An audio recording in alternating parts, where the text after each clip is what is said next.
तहरीक इंसाफ तहसील अटक का तंजीमी इजलास तहसील सदर की सदारत में अलमुर्तजा हाउस अटक पर मुनक्किद हुआ।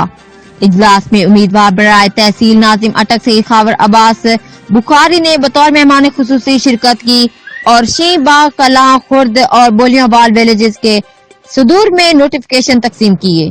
इस मौके पर तहसील सेक्रेटरी इतलात शेख नबील और कोऑर्डिनेटर गैस हनी शेख भी इजलास में मौजूद थे। सईद खावर बुखारी ने नुमाइंदों के मसाइल सुने और इनके हल की यकीन दहानी करवाई।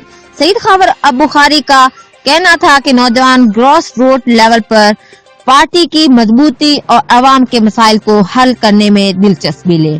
पार्टी की कामयाबी से ही हम सब की इज्जत और कामयाबी मुमकिन है। सईद खावर बुखारी का मजीद कहना था कि तहसील अटक के लिए मजीद मेगा प्रोजेक्ट्स लाएंगे ताकि अटक को मॉडल तहसील बनाया जा सके। Report Tayyab Awan, bureau chief, Geo express news, अटक।